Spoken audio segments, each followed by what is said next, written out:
절입니다. 제가 읽고 마지막 절은 함께 읽도록 하겠습니다. 마침 보아스가 베들레헴으로서부터 와서 베는 자들에게 이르되 여호와께서 너희와 함께 하시기를 원하노라 하니 그들이 대답하되 여호와께서 당신에게 복주시기를 원하나이다 하니라. 보아스가 베는 자들을 거느린 사환에게 이르되 이는 누구의 소녀냐 하니 베는 자를 거느린 사환이 대답하여 이르되 이는 나오미와 함께 모압 지방에서 돌아온 모압 소녀인데 그의 말이 나로 베는 자를 따라 단 사이에서 이삭을 죽게 하소서 하였고 아침부터 와서는 잠시 집에서 쉰 외에 지금까지 계속하는 중이니이다. 보아스가 룻에게 이르되 내 딸아 들으라. 이삭을 주우러 다른 밭으로 가지 말며 여기서 떠나지 말고 나의 소녀들과 함께 있으라. 그들이 베는 밭을 보고 그들을 따르라. 내가 그 소년들에게 명령하여 너를 건드리지 말라 하였느니라. 목이 마르거든 그릇에 가서 소년들이 길어온 것을 마실지니라 하는지라. 룻이 엎드려 얼굴을 땅에 대고 절하며 그에게 이르되 나는 이방 여인이거늘 당신이 어찌하여 내게 은혜를 베푸시며 나를 돌보시나이까 하니. 다 함께 읽도록 하겠습니다. 보아스가 그에게 대답하여 이르되 내 남편이 죽은 후로 내가 시어머니에게 행한 모든 것과 내 부모와 고국을 떠나 전에 알지 못하던 백성에게로 온 일이 내게 분명히 알려졌느니라. 아멘.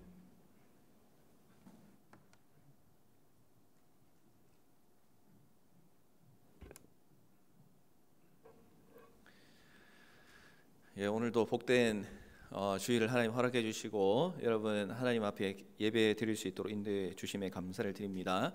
우리 옆에 있는 친구들하고 한번 또 인사합시다. 한 주간 수고 많았어 하고 한번 서로 인사하겠습니다. 뭐 수고 많이 한 것 같아요. 예, 우리 루키 말씀 계속해서 이제 보고 있는데 우리가 이제 이 세상을 살아가면서 어떤 말과 어떤 행동을 하느냐 하는 게 참 중요한 것 같습니다. 왜냐하면 우리의 말과 행동이 우리의 얼굴을 나타내는 경우가 참 많기 때문에 그런 것 같아요. 그래서 룻과 보아스의 이제 이야기를 우리가 계속해서 조금 살펴볼 텐데 그들이 하고 있는 말 또 그들이 하고 있는 이 행동들을 우리가 좀 보면서 우리가 그리스도인이 어떤 모습으로 살아가야 되고 어떤 말과 행동을 하면 살아가야 되겠다 하는 것을 또 오늘 말씀을 비추어서 내 자신을 한번 돌아보고 또 하나님도 기뻐하시고 또 나로 인해서 주위에 있는 사람들도 기뻐할 수 있는 그런 삶을 살기로 결심할 수 있는 오늘 이 시간이 되기를 주님의 이름으로 부탁을 드리겠습니다. 자, 오늘 우리가 읽은 말씀을 통해서 두 가지의 내용을 한번 좀 나누려고 그래요. 첫 번째로는 우리가 그리스도인으로 살아간다고 한다면 우리가 감사와 축복의 말을 하며 살아가야 한다 하는 것을 룻과 보아스를 통해서 좀 배우게 되는 것 같습니다. 우리 4절 말씀을 보시면 보아스가 자기의 밭에 왔어요. 그리고 거기에서 일하고 있는 일꾼들에게 인사를 하는 내용이 이제 나오고 있는데요. 보시면 여호와께서 너희와 함께 하시기를 원하노라 이렇게 인사를 하고 있습니다. 자, 보아스가 일꾼들에게 인사를 하면서 동시에 무엇을 하고 있는가 보니까 축복을 하고 있는 걸 발견하게 돼요. 보아스가 그의 삶을 살아갈 때 그가 어떤 삶을 살았을까 우리가 말씀을 이제 쭉 읽어 나가기 전에는 잘 몰라요. 그런데 오늘 우리가 딱 읽으면서 보았던 이 첫 번째 부분을 보면 보아스가 이런 삶을 살았구나 하는 것을 발견하게 되는데 보아스가 여호와의 이름으로 말을 합니다. 그에게 있어서 여호와께서 함께 하시는 것이 최고의 복이라는 것을 알고 또 자기와 함께하고 있는 일꾼들에게 자기가 해줄 수 있는 최고의 말은 하나님의 이름으로 축복해 주는 것이라는 것을 이 보아스는 알고 있었다는 이야기가 되겠죠. 그러니까 일꾼들이 어떻게 반응을 하는가 보니까 일꾼들도 이 보아스의 영향을 받아가지고 똑같은 축복의 말로 대답을 해요. 여호와께서 당신에게 복 주시기를 원하나이다. 이렇게 일꾼들도 대답을 합니다. 그리스도인이 어떤 관계 가운데 살아야 되는가라고 만약에 질문을 한다면 그 대답이 오늘 이 보아스와 일꾼들이 주고받은 인사 안에 포함되어 있다고 할 수 있을 것 같아요. 아름다운 인간관계는 하나님의 축복의 말을 통해서 아름답게 이어져 갈 수 있게 된다는 것이죠. 자, 여러분, 요즘도 그렇지만 이 당시에 지금 보아스와 일꾼은 오늘날로 이야기하면 사장과 직원의 관계라고 할 수가 있어요. 이 사장과 직원의 관계는 참 설명하기 어려운 관계라고 할 수가 있습니다. 오늘 이 자리에 사장으로 일하고 있는 친구들도 있고 또 많은 친구들은 직원으로 일하는 친구들도 있을 거예요. 근데 우리가 이제 사장님이 좋다라고 이야기할 때 그 기준이 좀 모호할 때가 참 많이 있어요. 어떤 사람은 그 사장님이 참 좋다라고 이야기하는 사람도 있고, 또 사실 그거보다 훨씬 더 많은 사람들은 대부분 자기가 일하는 그 직장의 사장님이 좋은 것보다 안 좋은 면이 더 많다라고 생각하고 느끼며 살아갈 때가 참 많습니다. 똑같은 사람인데 사장님은 똑같이 있는데 직원들의 평가가 달라지게 되는 거예요. 그래서 대부분은 자신의 사장이 별로 뭐 최고의 사장이다라고 말하는 사람은 극히 드문 것을 보게 돼요. 왜냐하면 잘하고 있는 것이 분명히 있을 텐데 그것보다는 못하는 것에 집중을 할 때가 많기 때문에 그렇습니다. 예를 들면 직원들은 어떤 마음을 보통 가지고 있는가 하면 뭐 다 그렇진 않겠지만 최대한 조금 일하고 그리고 최대한 좀 편하게 일하고 싶어하는 그런 마음을 직원들은 가지고 있어요. 그리고 연봉은 또 많이 받고 싶은 그런 마음을 가지고 있을 겁니다. 여러분들은 어때요? 뭐 아닌 것처럼 목사님을 쳐다보는 친구들도 있지만 아마 사람 마음이 다 비슷하지 않을까 그래 싶습니다. 그런데 사장님의 입장은 어떨까요? 사장은 직원들이 조금이라도 원래 정해진 일이 있다 하더라도 그거보다 조금 더 열심히 해줬으면 좋겠고, 또 이렇게 군말 없이 불평 없이 했으면 좋겠고, 연봉도 어느 정도 선까지는 가능하지만 그 이상으로는 좀 힘들다, 이런 마음을 이 사장이라면 또 가지고 있으리라 생각을 해요. 그래서 직원과 사장의 관계는 이게 참 늘 긴장과 갈등이 분명히 있습니다. 이것이 심해지면은 뭐 회사를 옮기든지 아니면 뭐 직원과 사장님이 서로 싸움을 한다든지 하겠지만 어쨌든 다 이유가 있겠죠. 직원의 위치에서 바라고 있는 마음들이 있는 것은 당연한 것이고, 또 사장의 위치에서도 회사를 운영해 나가야 하기 때문에 이 직원들이 이해하지 못하는 그런 고충들을 분명히 서로가 가지고 있게 마련이에요. 그래서 이 서로 다른 관점과 또 차이와 목표가 있다 보니까 서로가 축복을 한다, 그리고 서로가 정말 좋은 하나의 관계가 된다, 또 평생 함께 하겠다라는 이런 모습이 이 오너와 또 직원들 사이에서 일어나는 것이 참 쉽지 않은 것이 우리가 살아가는 현실이에요. 여러분들도 한번 생각을 해보세요. 내가 지금 일하고 있는 그 회사에서 지금 수준에서 와, 이 정도면 난 만족하고 평생 동안 충성을 하겠다, 이런 마음이 큰지, 아니면 불평과 불만으로 다른 데 가면 더 좋은 사람, 사장님, 더 좋은 회사가 있을 텐데 내가 여기서 왜 이러고 있을까, 이런 마음으로 여러분이 살아가는지 한번 스스로 점검을 해본다면 무슨 말인지 여러분들이 충분히 공감을 하리라 그렇게 생각을 합니다. 목사님도 이제 직장 생활은 뭐 해봤다고 할 수는 없지만 뭐 아르바이트는 해봤어요. 군대 가기 전후로 해가지고 뭐 시장에서 일하기도 하고 아르바이트를 좀 해봤는데 만족하면서 일을 한 적이 사실 좀 없었던 것 같아요. 맨날 불평하고, 그리고 저 옆에 가게 가면 뭐 시급을 얼마를 주는데 나는 왜 쟤보다 열심히 더 많이 일하는 것 같은데 요만큼 줄까? 우리 사장님이 좀 쪼잔한가? 이런 이제 여러 가지 생각을 가지면서 참 불평을 가졌던 그런 마음들이 있습니다. 그래서 참 이해하지 못하고 또 서로의 차이를 인정하는 것이 참 어려운 거죠. 그래서 오너를 축복하고 직원을 축복한다 하는 것이 얼마나 어려운 일인가 하는 것을 저는 말씀을 통해서 한 번 더 생각을 해본 시간이었어요. 이 보아스나 일꾼도 그런 관계였습니다. 어쩌면 지금보다 그때는 더 아주 심각한 문제가 있었을 수 있어요. 왜냐하면 이 오너의 권위가 지금보다 훨씬 더 클 때였고, 그리고 자신들이 내리는 명령에 대해서 일꾼들이 불순종하는 것을 가만 보고 둘 수 없었던 그런 현실이 있기 때문에 서로를 축복하는 것이 지금보다 오히려 더 어려운 시기가 그때의 시기라고 할 수가 있습니다. 그런데 이 보아스와 일꾼들의 관계를 보면 그렇게 어려운 시기였음에도 불구하고 지금보다도 훨씬 더 아름답고 그리고 축복 가운데 거하고 있는 그런 모습을 보게 되죠. 심지어는 직원들이 보아스를 향해서 축복을 하는 것, 여러분 여기에는 어떤 이유가 있을까요? 그것은 보아스가 하나님의 말씀대로 살아왔고 또 하나님의 말씀대로 살아간다는 것을 일꾼들이 인정하고 존경했기 때문에 축복하고 그리고 그런 아름다운 인사를 서로 나눌 수 있는 관계가 되었다는 것입니다. 그래서 보아스의 말은 이 말하는 것을 보면서 그의 신앙이 어떠한가를 우리가 알 수가 있어요.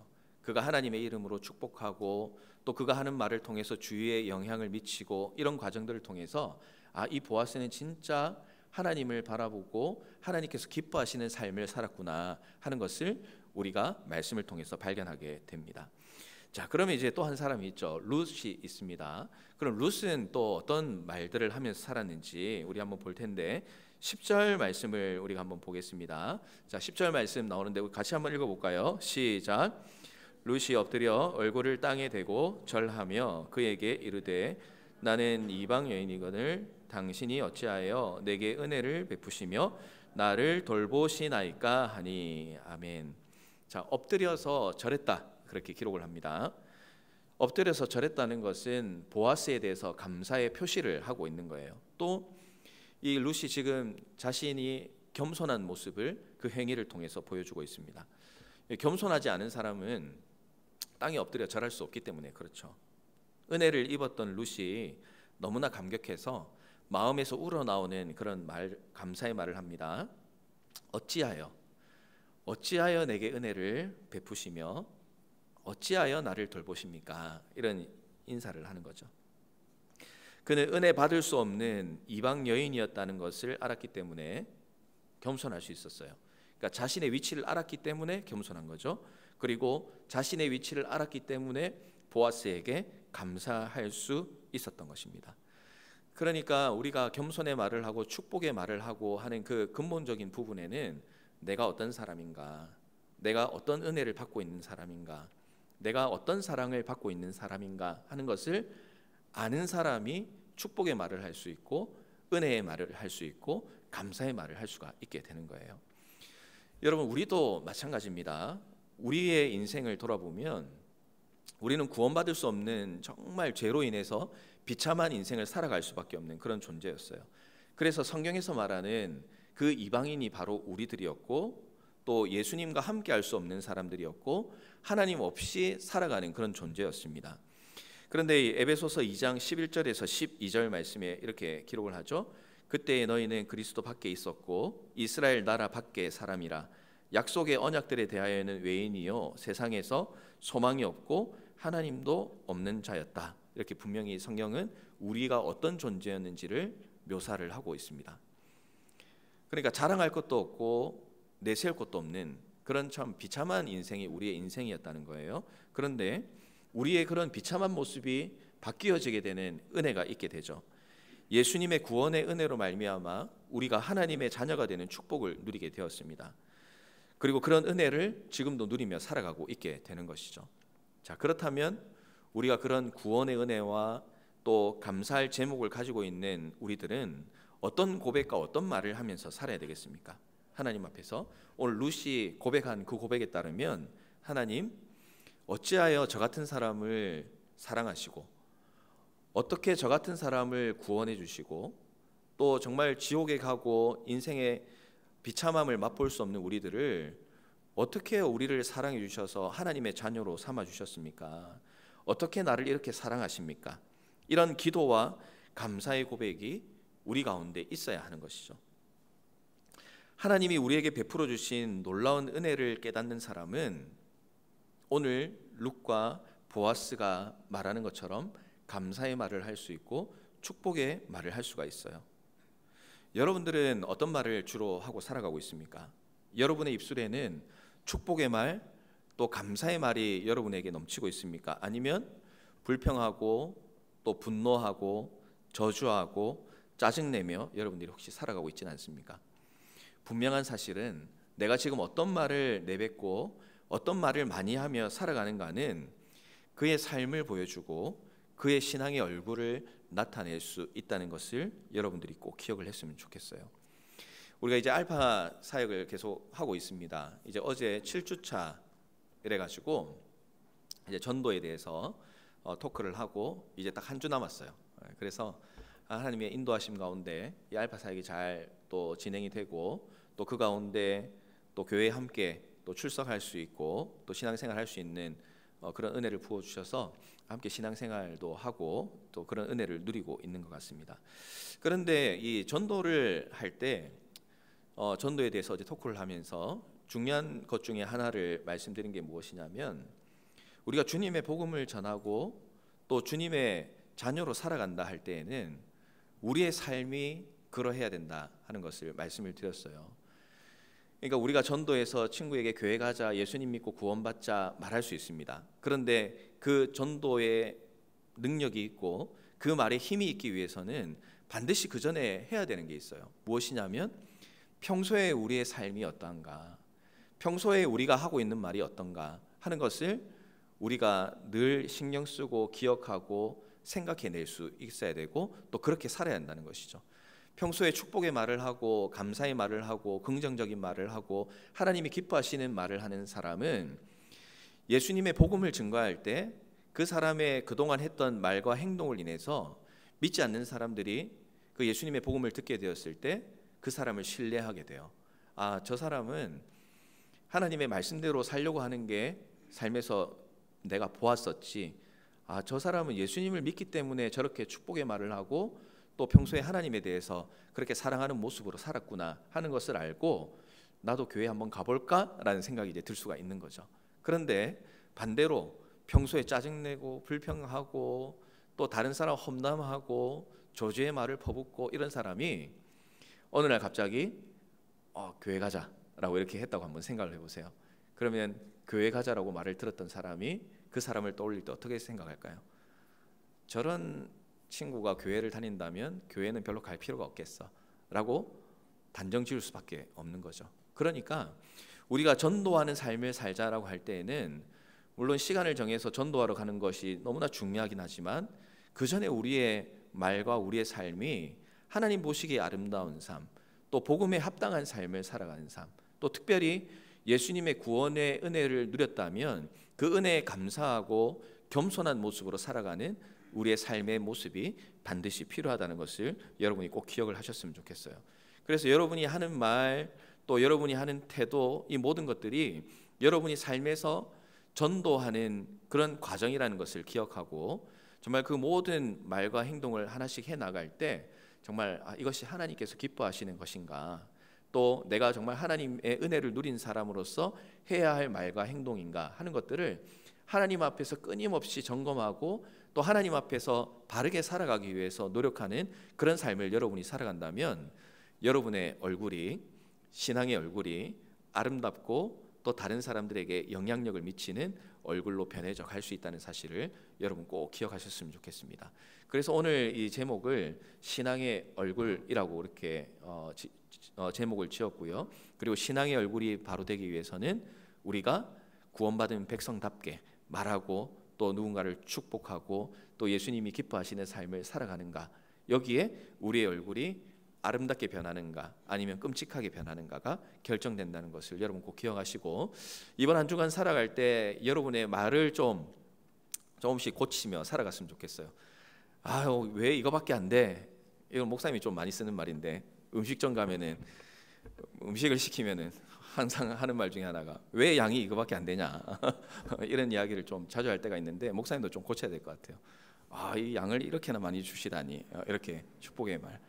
그리고 뭐 양을 떠나서 이렇게 맛있게 만들어 주다니, 이런 식으로 우리가 이제 말을 조금씩 바꿔가는 게 필요한 것 같아요.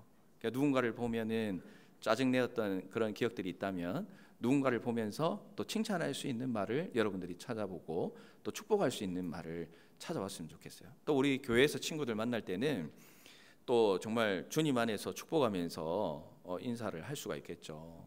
한 주간 예수님하고 즐겁게 지냈니? 예를 들면 이렇게 이야기를 할 수가 있겠고, 한 주간 큐티 열심히 하면서 살았지? 이렇게 이제 인사를 할 수도 있겠고, 이번 주에는 하나님 어떤 은혜를 주셨어? 이렇게 인사를 할 수도 있겠고, 여러 가지 수많은 인사와 또 이야기할 수 있는 거리들이 참 많이 있는 것 같아요. 그래서 여러분 한 주간 살아가면서 정말 내 말을 통해서 정말 예수님의 향기가 드러나고 또 그 말을 통해서 내 신앙의 얼굴이 더 매일마다 아름답게 변해져가는 그런 능력을 여러분 스스로도 경험하고 또 여러분의 주위에 있는 사람들이 여러분을 통해서 그런 기쁨을 누릴 수 있도록 한 주간 하나님 앞에서 살아가는 여러분이 다 되시기를 주님의 이름으로 축복합니다. 자, 두 번째로는 이제 같은 맥락에서 말씀을 드리는 거예요. 예수님을 닮는 삶을 우리가 이제 살아야 합니다. 룻이 사환에게 이제 이삭을 죽게 해달라고 이렇게 설명을 하고 있어요. 그 내용이 6절과 7절 말씀인데 거기서 일하는 사람이 보아스에게 뭐 여러 가지 보고를 하면서 룻이라는 사람이 왔습니다. 그리고 룻이 왔는데 이 사람이 어떤 일을 했습니다라고 보아스에게 이제 보고를 하는 내용이 나타나고 있어요. 자, 그게 6절과 7절 말씀인데 한번 보도록 할까요? 베는 자를 거느린 사환이 대답하여 이르되 이는 나오미와 함께 모압 지방에서 돌아온 모압 소녀인데 그의 말이 나로 베는 자를 따라 단 사이에서 이삭을 죽게 하소서 하였고 아침부터 와서는 잠시 집에서 쉰 외에 지금까지 계속하는 중이니이다. 이렇게 이야기를 하고 있습니다. 자, 룻이라는 사람이 왔는데 이 룻이라는 사람이 모압에서 온 이방 여인이에요. 이렇게 이제 보고를 하는 거죠. 뭔가 이제 그 말에는 뼈가 있는 겁니다. 그죠? 이방 여인이 왔습니다. 그런데 그녀가 이삭을 죽게 해달라고 했어요. 그런데 이삭을 줍는 걸 보니까 아침에 와가지고 잠시 쉰 것 말고는 지금까지 계속해서 일하고 있습니다. 자, 이렇게 이제 보고를 하게 된 것이죠.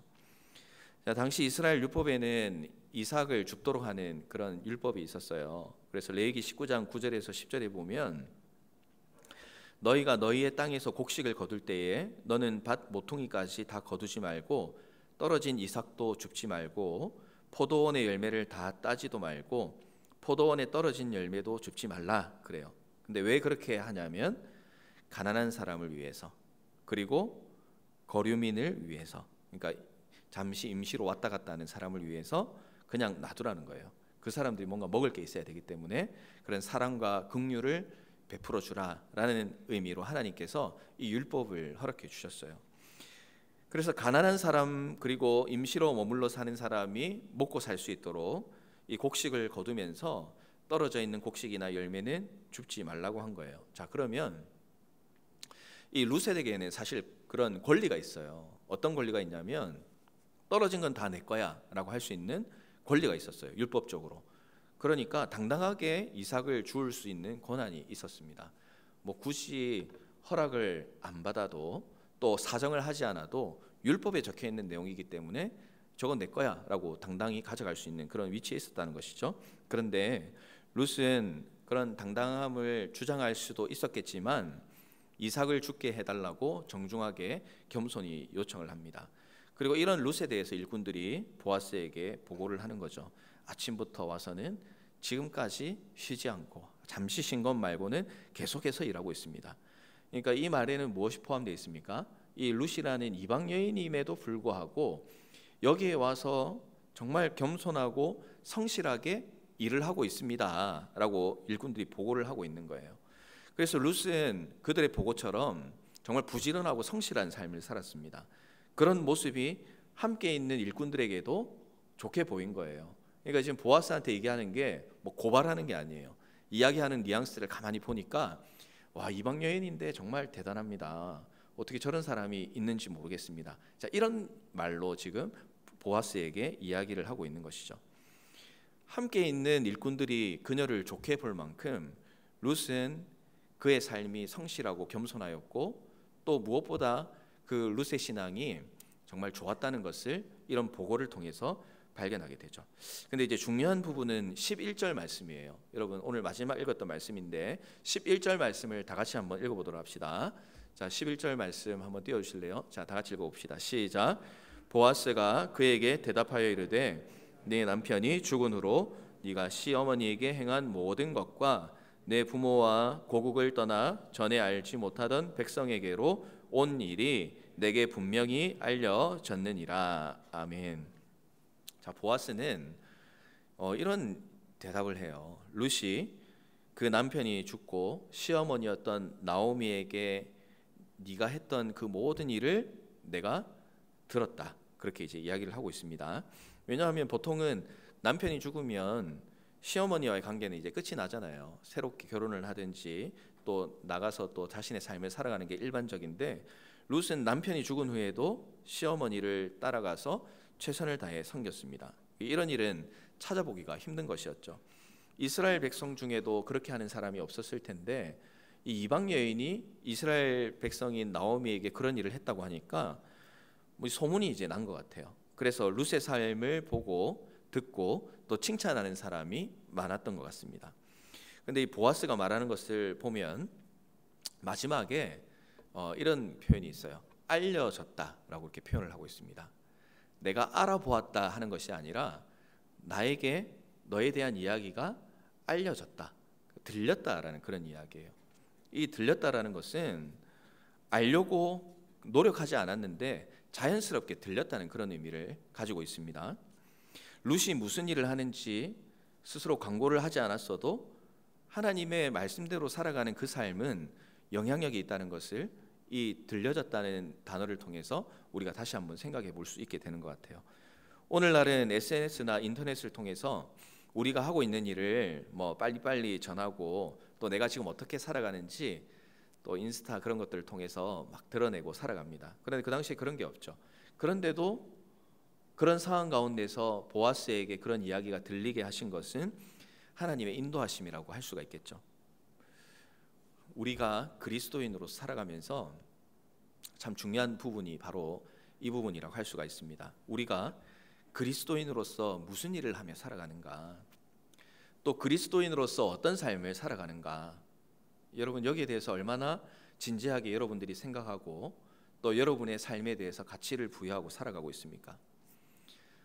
내가 이렇게 산다고 누가 알아주겠어, 이런 생각을 할 때가 많고, 또 하나님의 말씀대로 살아가는 것, 하나님이 기뻐하신다고 하나님이 기뻐하신다고 했던 그런 일들 가만히 보고 있으면 이대로 살면은 내 인생에 플러스가 되는 게 아니라 마이너스가 될 것 같은 그런 것들이 참 많이 있어요. 임원을 하고 또 목자를 하고 사역팀에 들어가고 뭐 전도하러 가고 양육반에 가고 제자반을 하고 시간 많이 투자해야 돼요. 그런데 가만히 보고 있으면 시간을 많이 투자해야 되는데 내가 꼭 굳이 해야 하나, 이런 마음이 우리 가운데 들 때가 있습니다. 세상에서 살아가면서 하나님이 분명히 싫어하는 것 같은 상황이 마주할 때가 있어요. 그런데 그런 상황에 마주했을 때 굳이 내가 그렇게 살아야 되나 하는 생각이 들 때가 있습니다. 술 마시는 모임에 갔는데 술 안 마시겠다라고 하면 분위기 깰 텐데 굳이 해야 하나, 이런 생각이 들 때가 있습니다.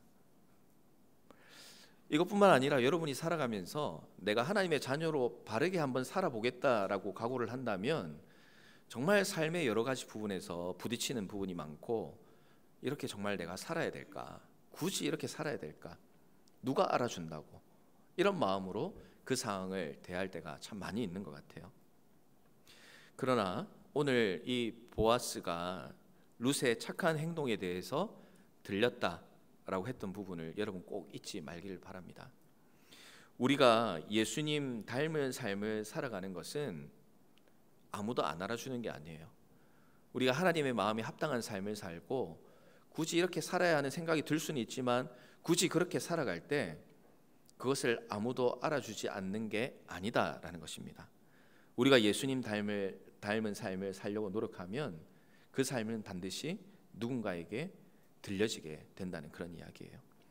그리스도인이 착한 행실로 산다는 것은 예수님을 닮은 삶을 살아간다는 것을 말합니다. 그래서 우리는 예수님을 닮은 삶을 살아가자고 이야기를 하는 거예요. 마태복음 5장 14절 말씀입니다.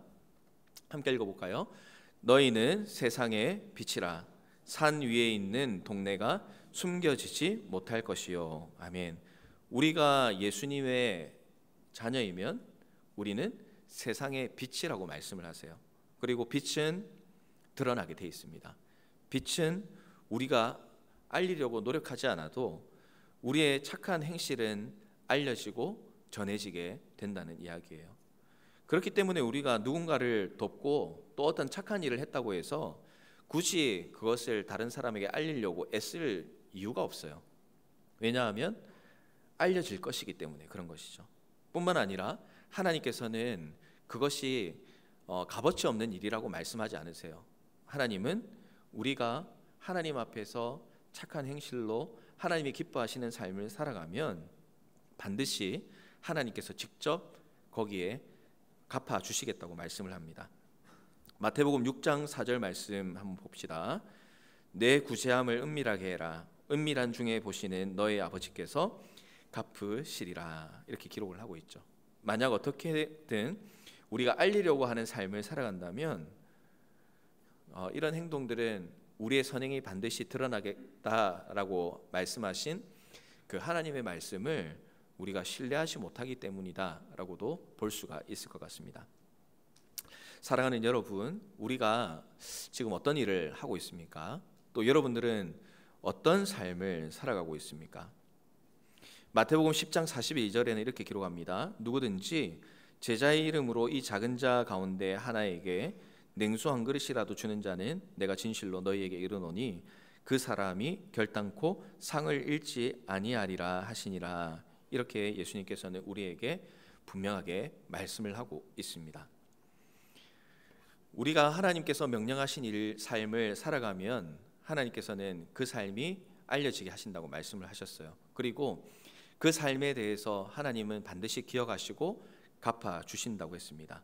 그리고 마지막 읽은 말씀처럼 그런 하나님의 자녀다운 마음을 가지고 살아가고 사랑을 베풀고 또 복음에 합당한 삶을 살아가고 예수님 닮으려는 삶을 살아간다면 하나님께서 그 사람에게 반드시 상을 주신다라고 우리에게 약속을 하고 있는 것이죠. 그런 삶을 살아갈 때 우리는 믿지 않는 사람들까지도 우리를 통해 예수님께 돌아오는 일들이 일어나게 될 줄로 믿습니다. 여러분들은 삶을 한번 돌아볼 때에 내가 지금 어떤 삶을 살고 있는지 한번 보십시오. 내가 누군가에게 들려질 만한 삶을 살아가고 있는가? 아니면 누군가에게 들려서는 안 되는 삶을 살아가고 있는가? 여러분 한번 점검을 해봐야 되겠습니다. 혹 내가 누군가가 알아서는 안 되고 누군가에게 들려서는 안 되는 그런 삶을 내가 지금도 살아가고 있다면 오늘 이 말씀을 기억하시면서 내가 하나님의 자녀로 살아가고 또 내 삶을 살아나가는 것은 나 혼자의 문제가 아니라 공동체의 문제이고 또 내 주위에 있는 사람들한테 영향을 미칠 수 있다는 것을 여러분 꼭 기억하세요. 그리고 그 모든 우리의 삶을 인도해 주시고 또 영향력을 미치며 살아가길 원하시는 그 예수님을 기억하면서 예수님 닮은 삶을 살기로 여러분 결단하길 바랍니다. 그래서 우리의 삶이 예수님 닮은 삶으로 계속 변해야 돼요. 어떤 일을 하고 어떤 결정을 하고 어떤 행동을 할 때마다 예수님이라면 어떻게 하실까? 예수님이라면 이 상황에서 어떻게 하실 것인가? 예수님이라면 이 상황에서 어떻게 말을 하실 것인가? 예수님이라면 이 상황에서 어떻게 결정을 하실 것인가? 예수님이라면 이런 모임 가운데 내가 어떻게 행동하기를 원하실까? 여러분 이런 예수님이라면 어떻게 하실까 하는 그 질문을 여러분 스스로에게 계속 던지면서 한 주 한 주의 삶 또 순간순간의 삶을 여러분들이 살아갔으면 좋겠어요. 그렇게 우리의 말과 우리의 행동을 예수님 앞에서 끊임없이 질문하고 예수님을 바라보며 살아가는 사람은 그 사람의 신앙의 얼굴은 정말로 아름답게 변하게 될 것이고 또 누가 보아도 사랑스럽고 존경할 만한 그런 얼굴로 변해진다는 것을 여러분 꼭 기억하시고 여러분의 얼굴이 신앙의 얼굴이 다음 주에 다시 만나게 되었을 때는 더 환하고 더 아름답고 더 기쁜 모습으로 우리가 서로 만났으면 좋겠습니다. 우리 이제 마지막으로 한번 서로 얼굴 한번 봅시다. 지금 얼굴을 잘 기억해 놓으시고 한 주간 어떻게 살았는지 얼굴에 드러난다고 말씀을 드렸죠. 자, 지금 얼굴을 잘 보고 다음 주에 딱 만났을 때 얼굴이 변했는지 안 변했는지 여러분 서로 좀 확인을 하길 바랍니다. 예. 안색이 안 좋다 그러면 제대로 못 산 거예요. 그런데 뭔가 얼굴에 광채가 나고 그리고 뭔가 얼굴에 환한 미소가 있고 그러면 화장을 잘해서 그런 것이 아니라 한 주간 정말 하나님 앞에서 잘 살았기 때문에 그런 광채가 일어난다 하는 것을 여러분들이 한 주간의 삶을 통해서 서로에게 정말 알려줄 수 있는 그런 이야기가 있었으면 좋겠습니다. 원하기는 여러분들의 그런 삶이 저한테도 좀 들려줬으면 좋겠어요. 그래서 목사님 누군가가 이렇게 정말 잘 살고 있습니다. 여러분들 이야기도 해줬으면 좋겠고 또 그런 이야기들이 서로 공유가 되었으면 좋겠고 또 우리 밖에서 여러분들이 세상에서의 삶을 살아나갈 때 여러분들의 그런 삶을 통해서 정말 여러분의 주위에 있는 사람들한테 그런 이야기가 들렸으면 좋겠어요. 아, 저 친구는 늘 밝고 축복의 말을 하고 또 뭔가 성실하고 정직하게 살아가더니 아, 예수님 믿는 친구였구나. 아, 하누리교회 나가는 친구였구나. 이런 이야기들이 여러분 주위에 정말 많이 있었으면 좋겠습니다. 그래서 우리 하누리 공동체가 여러분의 삶 가운데에 스스로도 하나님 앞에서 정말 인정받을 만한 삶을 살아야 되겠지만 더 나아가서 여러분의 삶을 통하여 정말 믿지 않는 사람들에게도 예수님 믿는 사람이 저 정도의 삶을 산다면 나도 예수님 한번 믿어보고 예수님에 대해서 알아가고 싶다 하는 그런 복음의 마음들이 여러분의 주위에 있는 사람들에게 전해지기를 원하고 또 여러분이 그런 복음의 또 축복의 통로로 살아갈 수 있는 그런 귀한 한 주가 되시기를 주님의 이름으로 부탁을 드릴게요. 자, 기도하겠습니다. 하나님 아버지 은혜에 감사를 드립니다.